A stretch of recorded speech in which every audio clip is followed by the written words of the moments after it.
Magandang hapon po sa inyong lahat. Maliwanag ba yung microphone natin dyan?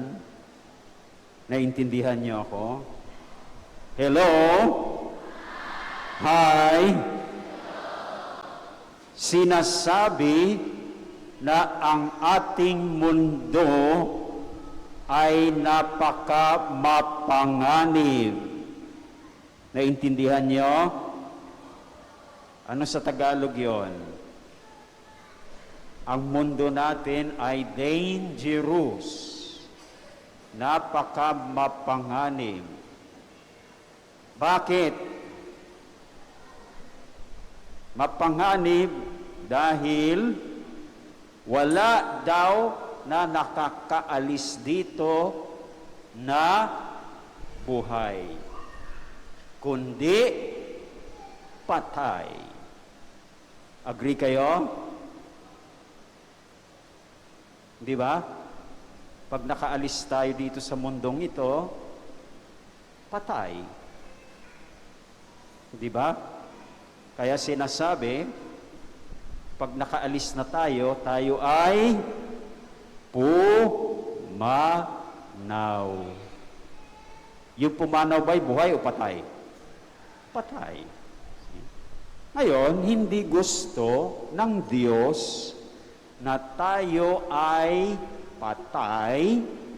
Gusto ng Diyos na tayo ay buhay. Bakit? Dahil ang Diyos ay Diyos hindi ng mga patay, kundi ng mga buhay. Very good. No? Nagsasagot kayo lang lahat, no? Tapos, ang Diyos ay hindi para sa kamatayan, kundi para sa buhay. Yan ang isa sa mga aral na ipinapaalaala sa atin ngayong ika-13 linggo sa karaniwang panahon. O, tingnan nga natin kung yan nga ipinapaalaala sa atin ng mga pagbasa. Pupunta tayo ngayon sa unang pagbasa. Mula saan? Ang galing-galing ninyo, ano? Mula sa Aklat ng Karunungan. O, ano ba'y sinasabi diyan sa Aklat ng Karunungan na masasabi natin na ang Diyos ay hindi sa kamatayan, kundi siya ay sa buhay? Anong sinasabi? Ha? Sinasabi diyan na hindi nilikha ng Diyos ang kamatayan, ni ang kamatayan ng mga buhay ay kanyang ikinalulugod. Di ba? Sinabi ba yan sa unang pagbasa? Sinabi ba? Parang hindi kayo sumasagot. Yes or no? Oh. So, sa mga salitang yon, maliwanag ba na ang Diyos ay hindi sa kamatayan, kundi para sa buhay? Yes or no? Oh, kita nyo, unang pagbasa, maliwanag na hindi nga, ang Diyos ay hindi nga sa kamatayan, kundi sa buhay. O, lumukso tayo sa Ebanghelyo. Ang Ebanghelyo ayon kanino? Ayon kay San Marco. O, ano ba yung nasasaad dyan na masasabi natin na ang Diyos ay hindi sa kamatayan, kundi para sa buhay? Ano? O, mayroong namatay. Sino yung namatay?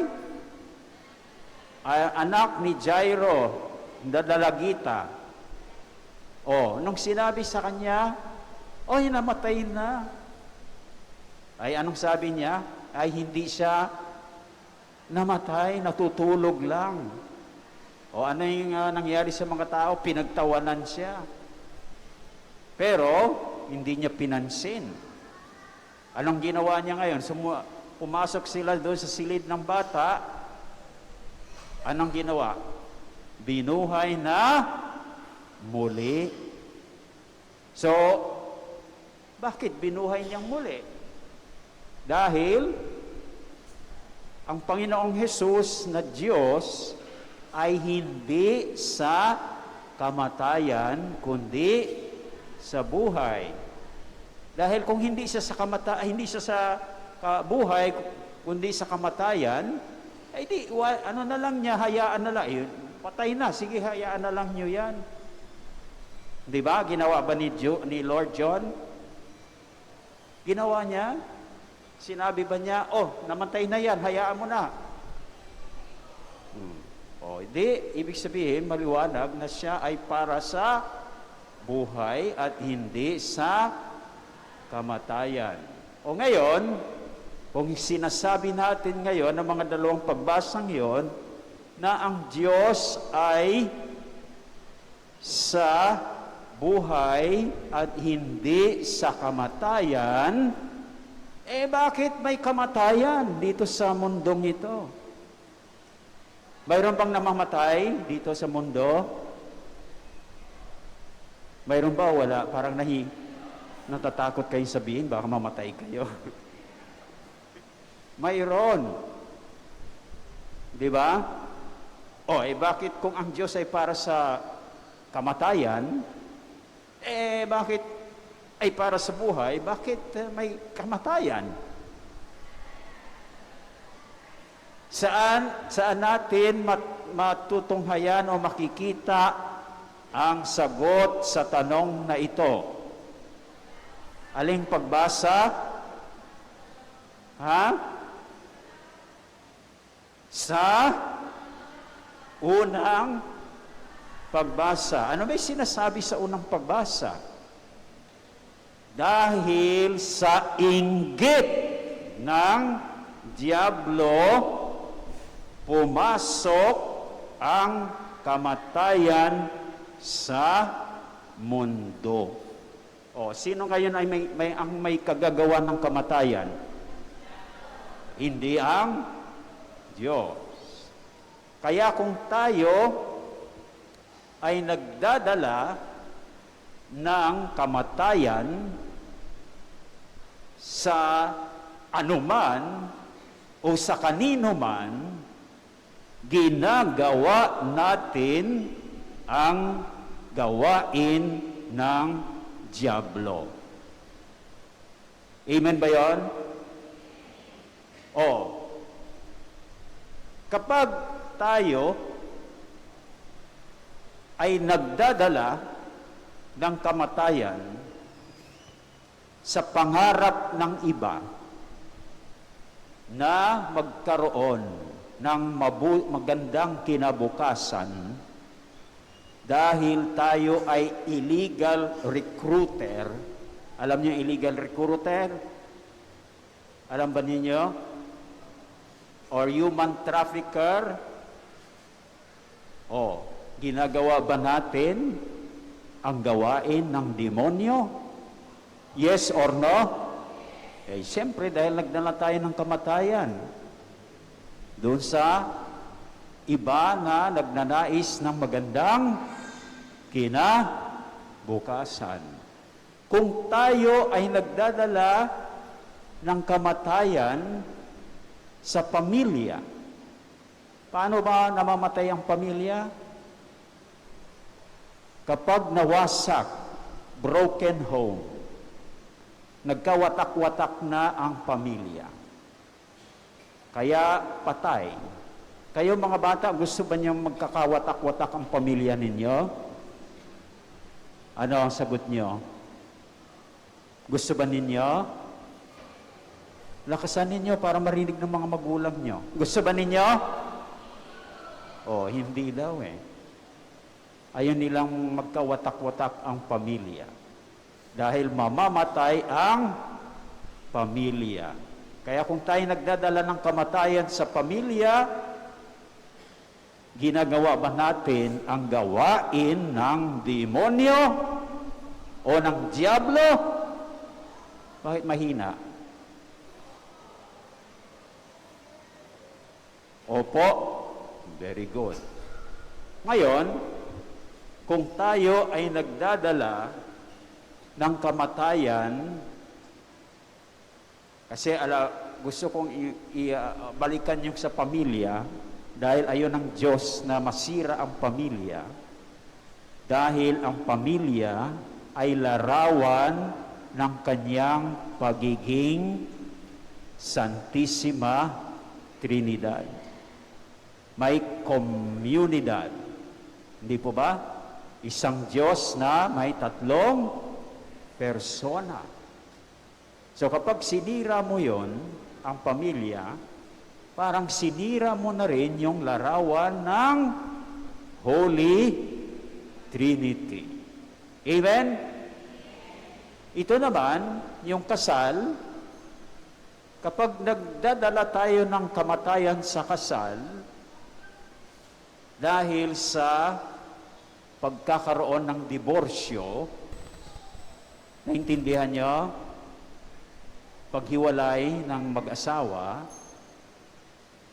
ginagawa rin ba natin ang gawain ng dyablo? Opo, dahil ang mag-asawa ay naglalarawan sa iisang Diyos. Dahil sinabi ni Lord sa kasal, ang lalaki ay iiwanan ang kanyang mga magulang at magsama sa kanyang magiging asawa at sila ay magiging isa. So you see, ang kasal ay larawan ng Diyos na iisa. Kaya kapag sirain mo yan, parang sinira mo yung larawan ng Diyos sa mag-asawa na dapat iisa. Amen?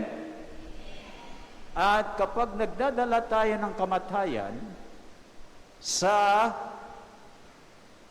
sanggol na nasa sinapupunan, paano ba tayo nagdadala ng kamatayan sa sanggol sa sinapupunan? Ano yon? Hindi ko narinig. Very good. Paglalaglag. Mga bata, naintindihan nyo yon? Hindi pa yata maintindihan ng mga bata, no? So, ginagawa ba natin ang gawain ng dyablo? O yun.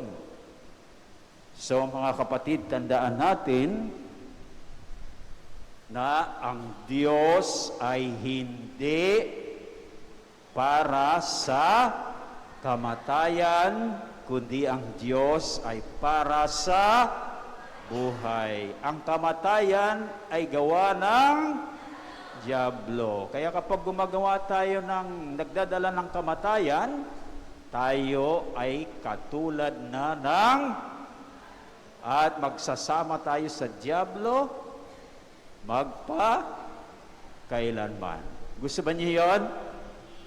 O, huwag kayong magdala ng kamatayan, kundi buhay. At kayo ay magiging katulad ng Diyos at makasama kayo sa Kanya magpasawalang. O, yan ba yung gusto niyo? Amen. Amen? O,